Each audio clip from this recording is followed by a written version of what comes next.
We are in 1 Samuel, and if you don't speak Hebrew, Samuel.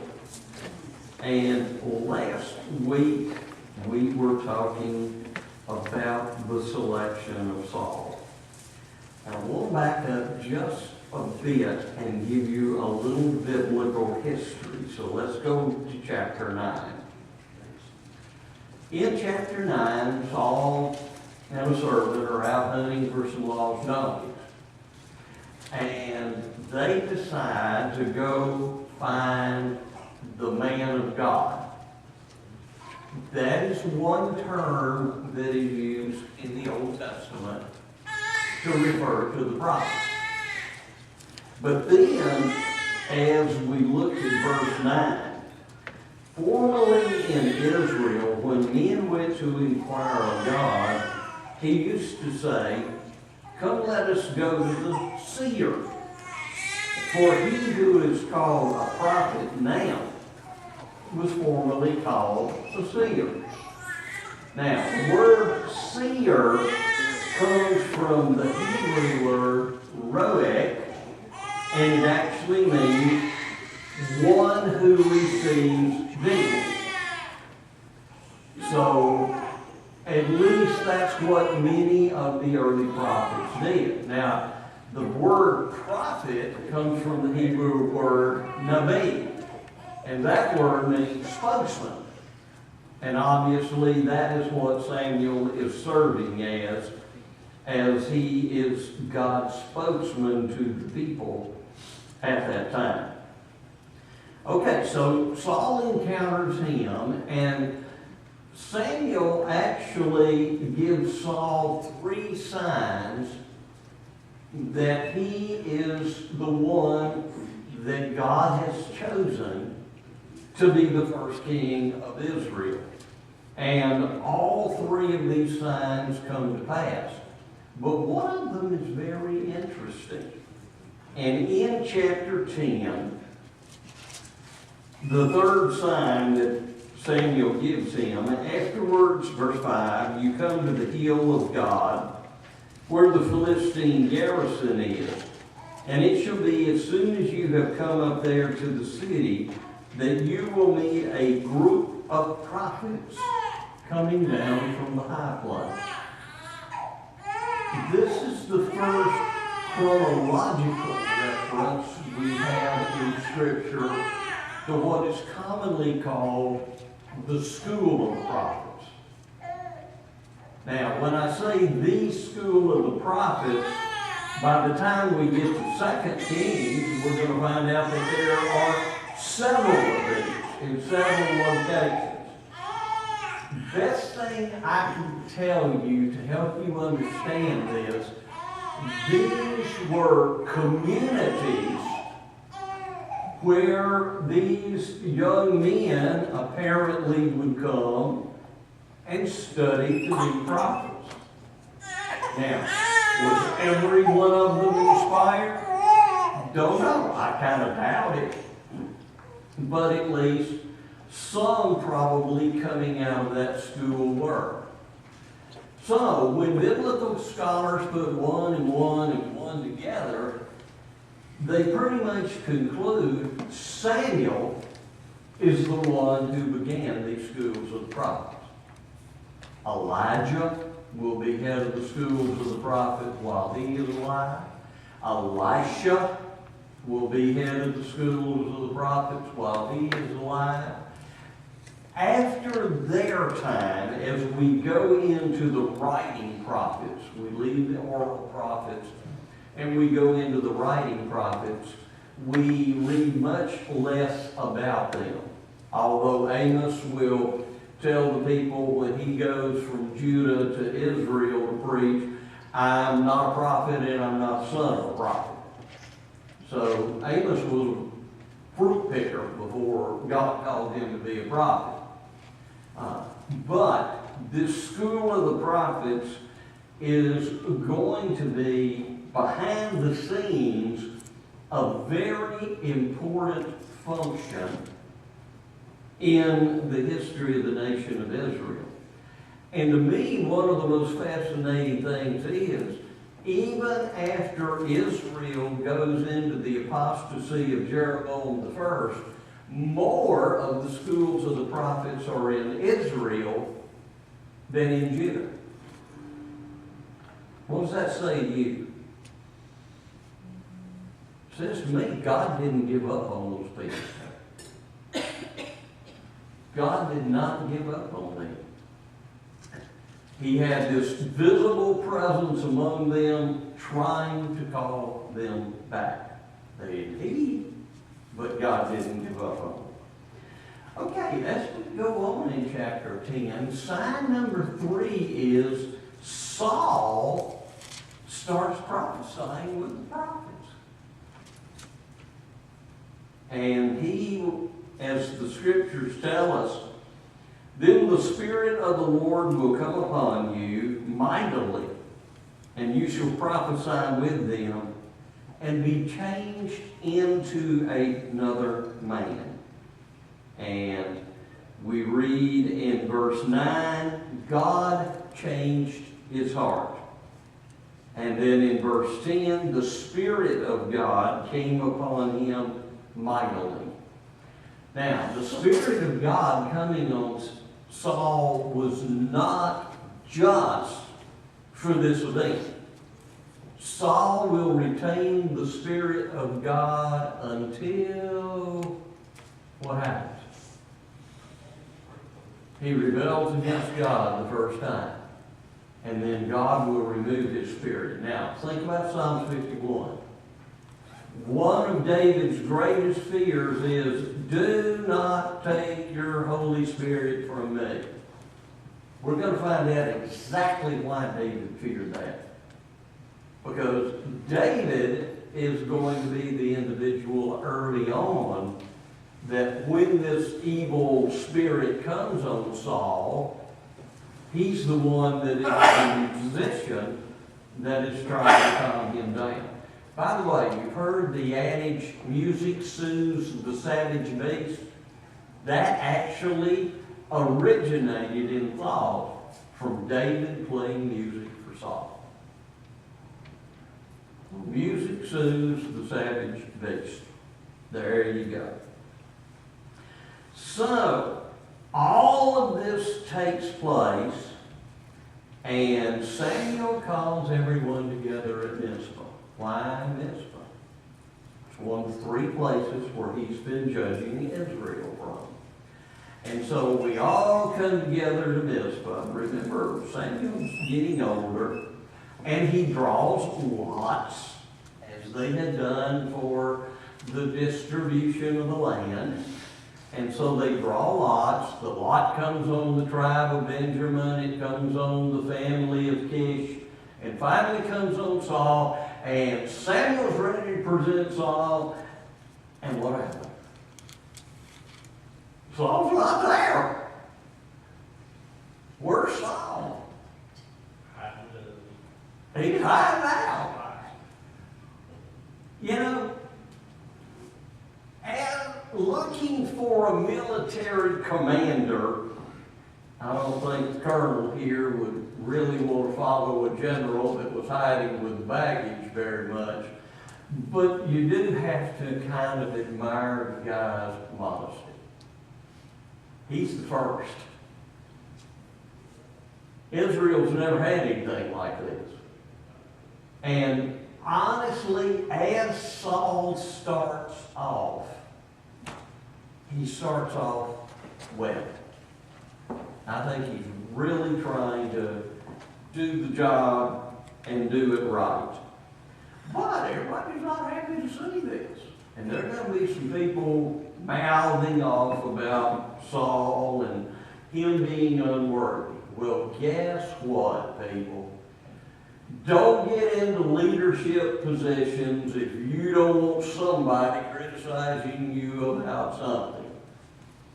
Every rank Mike ever obtained, they put a bigger target on his back. And that's just the way it goes. And so, yes, there are going to be some people. And as a king, later on, Saul actually had the opportunity to kill those people and did not do so. So that's to his credit. So here come the Ammonites, and they threaten a city. Now Saul hasn't put together a standing army or anything else. But Saul decides to rally the people. So he takes an animal, cuts it up, sends parts of it out, and just basically challenges everybody, you better come follow Saul and let's deliver our brothers in this city. 300,000 from Israel and 30,000 from Judah will show up. Why are Israel and Judah listed separately?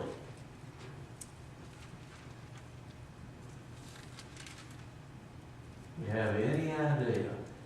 Do we have a really unified Israel yet? Not really. And I think the inspired writers try and show us that. This tendency for an Israel-Judah, yes, it's definitely going to come with Jeroboam and Rehoboam. But it's a tendency that's been there from the very beginning of the kingdom. So you've got 12 loosely associated tribes that are kind of working together. Instead of a unified union, and pardon me using these terms, it's more of a confederacy. We'll show up here and we'll kind of help each other out as long as it's for our mutual good and benefit. So we're looking at the United States during the Revolutionary War and the United States post-Revolutionary War under the Constitution. That's what you're looking at. Under the Articles of Confederation, the colonies, each state had more power than the Continental Congress did.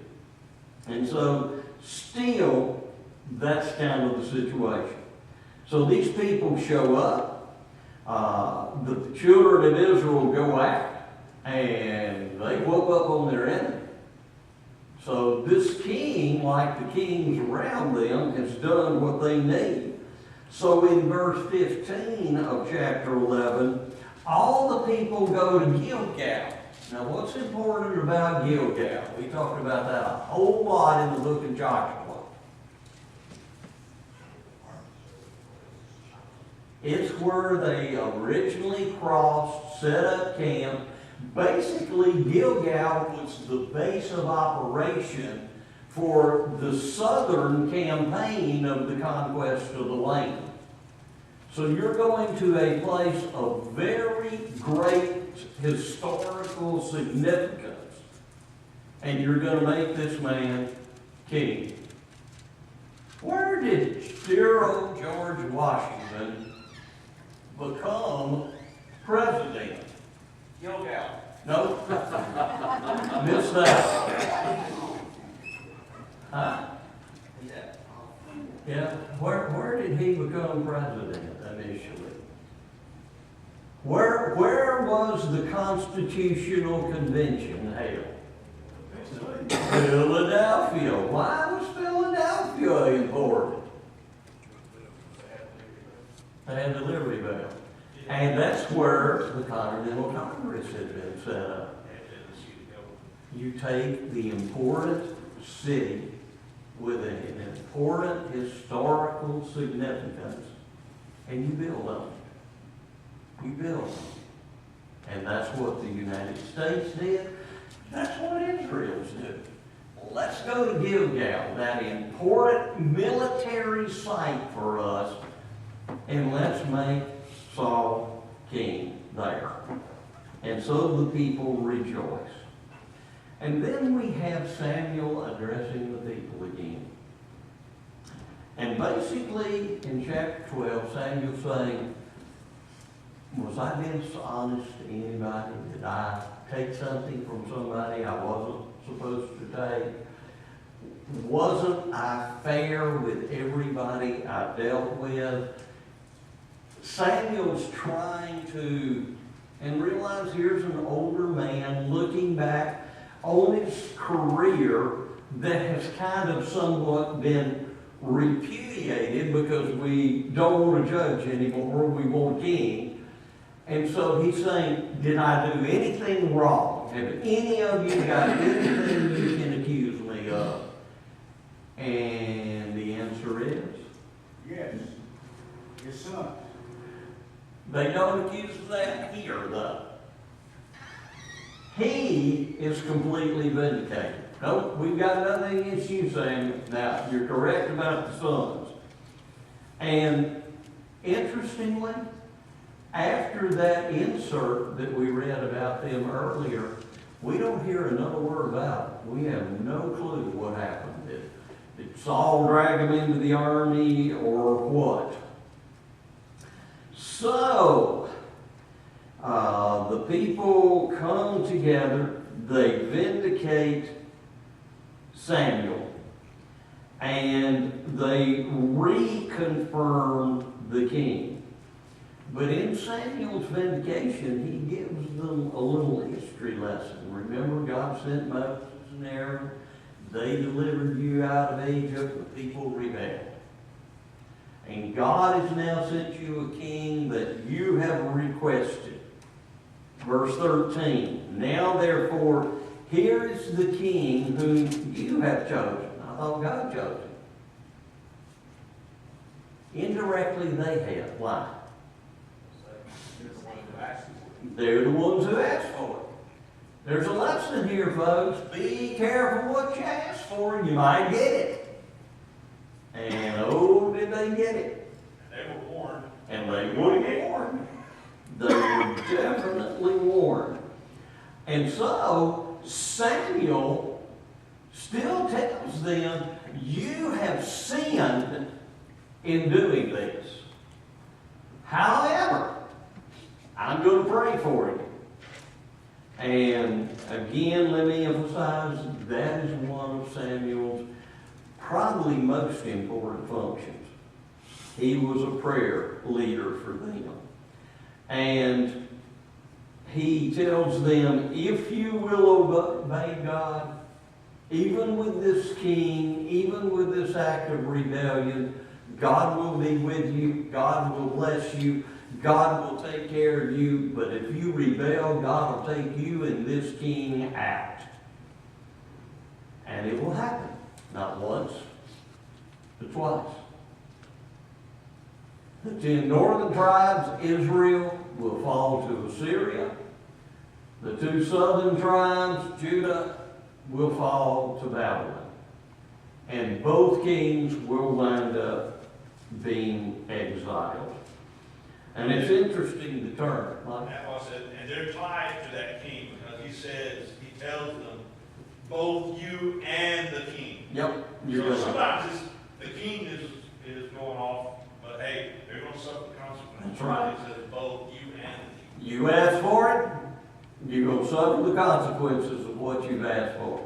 And it is an interesting term used here. Swept away. Swept away. By the way, verse 22.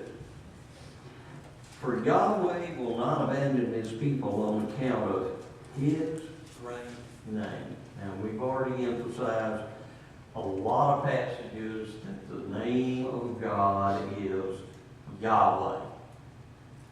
So, right here in the middle of a historical book, what was emphasized in the book of Exodus and the book of Deuteronomy is now emphasized here.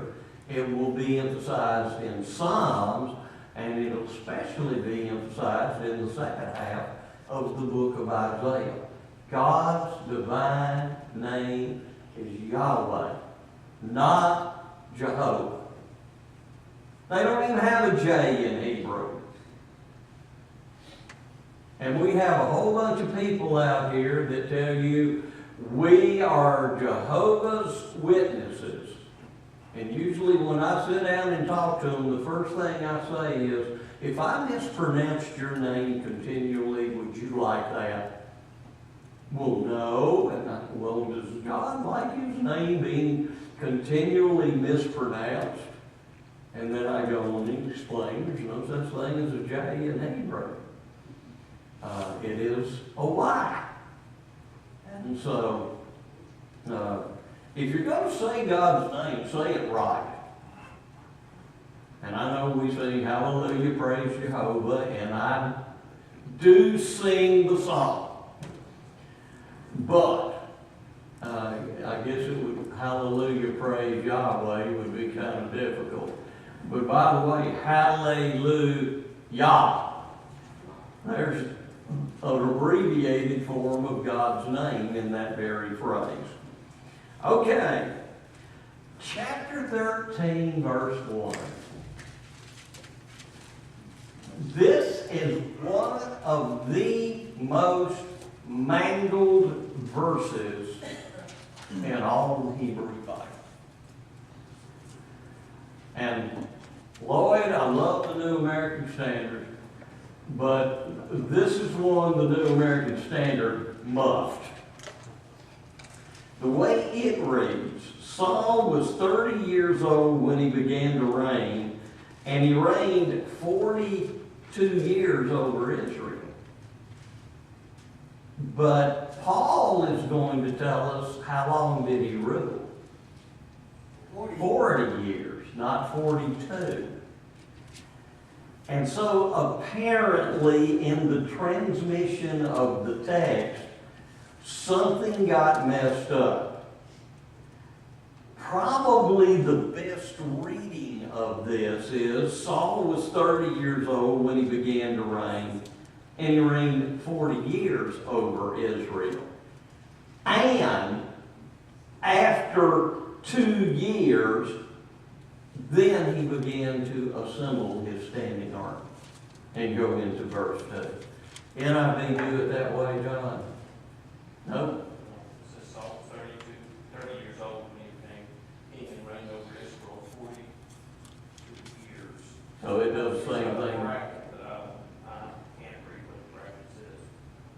So, there. Right? How did it get translated so incorrectly?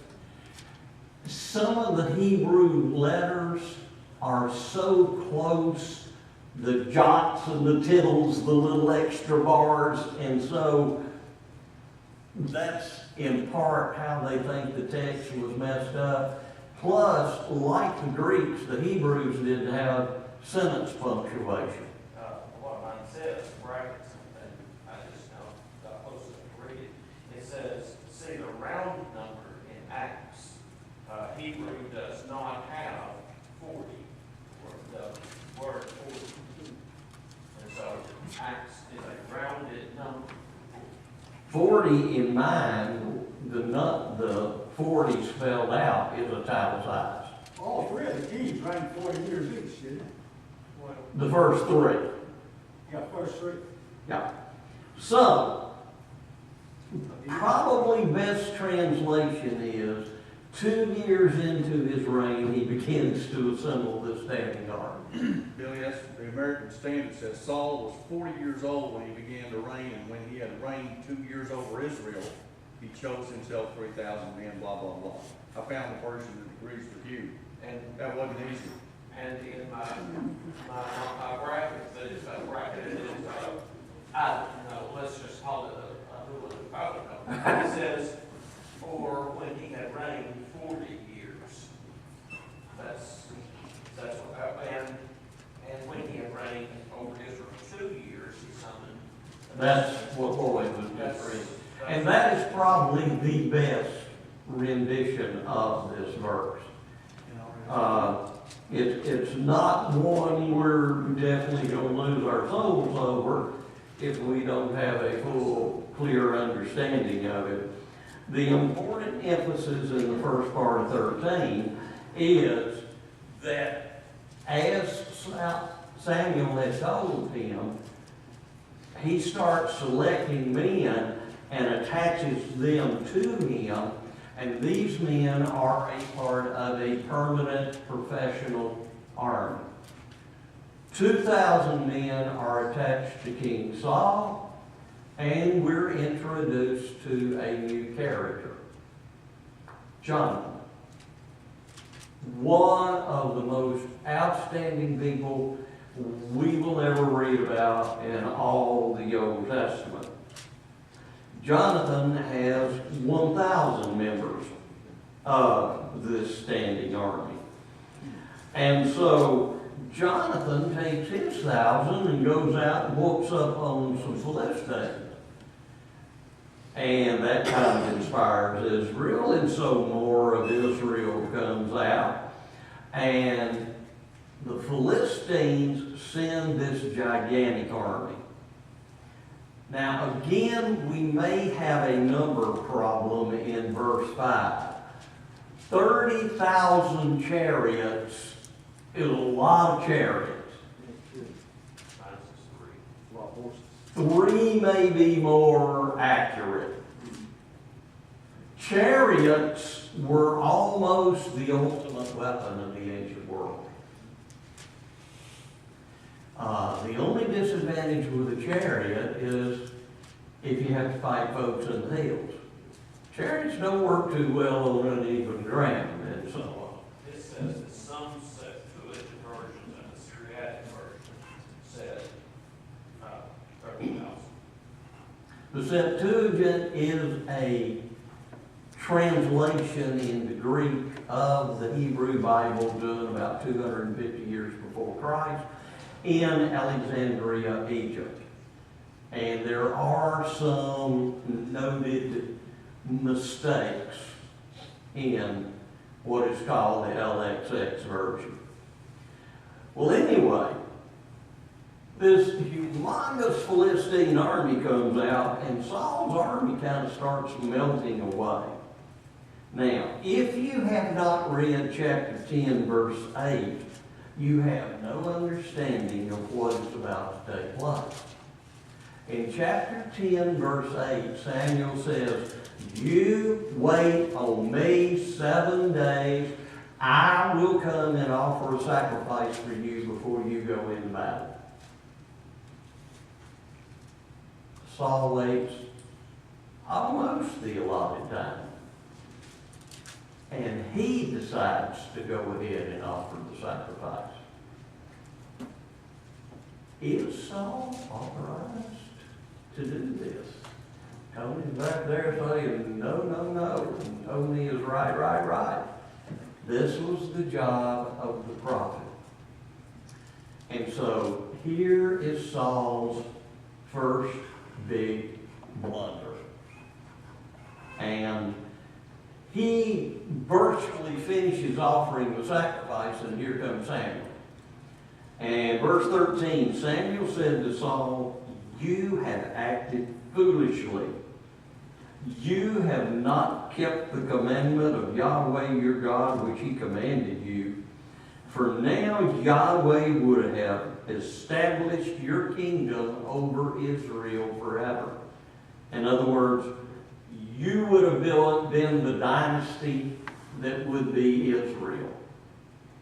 But now your kingdom shall not endure.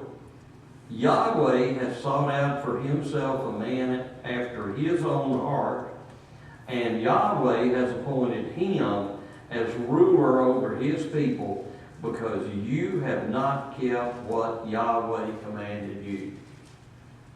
So what Saul just basically got told is, Jonathan's not going to be king after you. None of your descendants are going to be king. You're it. And in the ancient world, I mean in the semi-modern world, a monarch without a descendant is somewhat crippled. What happened to England after dear old Lizzie I died? They had to bring in a Scot, because Lizzie never married. Lizzie never had any children. In fact, what was dear old Henry VIII's problem? He wanted a male heir for the throne. A little side note, one of the greatest graduation talks I ever heard to a college group. Whoever was delivering the address got up and said, "I want to begin with the words of Henry VIII to his fourth wife, I will not keep you long." And he got a standing ovation from all the graduates.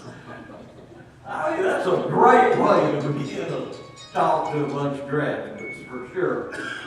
Okay, so you have acted foolishly, you're going to lose your kingdom. So, they go up and fight the Philistines, but let's read verse 19. Now, no blacksmith could be found in all the land of Israel, for the Philistines said, "Otherwise the Hebrews will make sword and spears."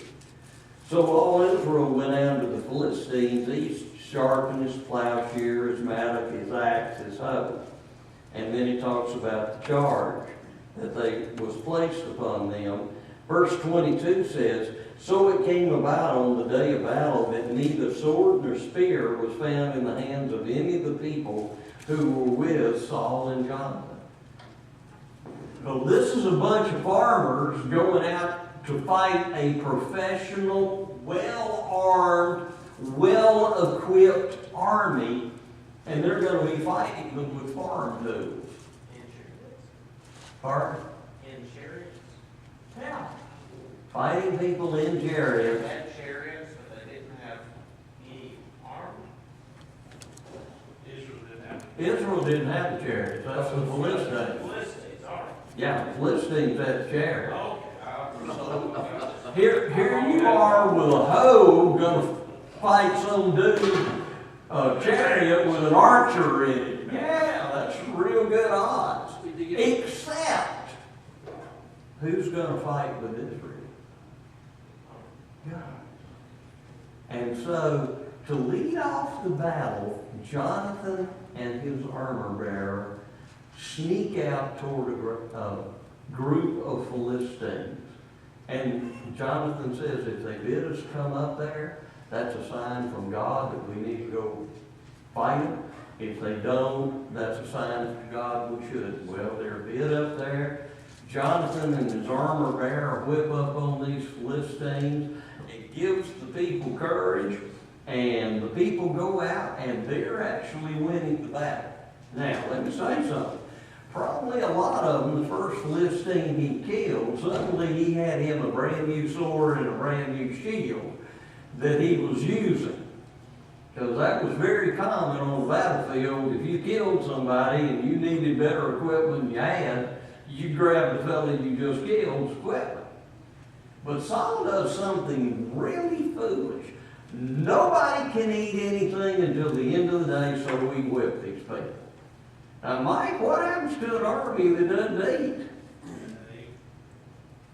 They're going to run out of gas in a hurry, aren't they? And the people are really tired, and when the victory is won, they raid the Philistine camp. That's okay, but they start killing animals and violating the law by eating the animals with blood. Now, Saul tries to get hold of the situation. Roll me a rock up here. Let's kill the animals properly. Let's drain the animals. Let's cook the animals. Let's do this right. And so he does try to slow things down and get the people under control. And it tells us in verse 35 that Saul built an altar there, and it was the first altar that he had ever built. And so, here we go. But one person violated his deal, don't eat. Who was it? Jonathan. Jonathan just took the tip of his spear and dipped it in some honey and ate the honey. Now, don't get grossed out, but when I was in track season, my lunch every day of a track meet consisted of honey and wheat jerky. By the time I got to that track, my blood was so thin, water was thicker than it. And honey is a great energy source. Really is. It is one of those natural food kickers. And so Saul, because of his foolish orders, is going to kill Jonathan, and what do the people say? Oh, you're not. You're not going to kill Jonathan, who gave us a great victory. Okay, very quickly, verse 47, chapter 14, when Saul had taken over the kingdom, he fought against all his enemies on every side. Moab, the Ammonites, Edomites, kings of Zobah, and the Philistines. And the Bible tells us wherever he turned, he inflicted punishment. So even though he has acted foolishly, for the sake of the nation, what is taking place? They're with God is helping out. But 52 does tell us the war against the Philistines was severe all the days of Saul. And that's going to be true to the end of the book.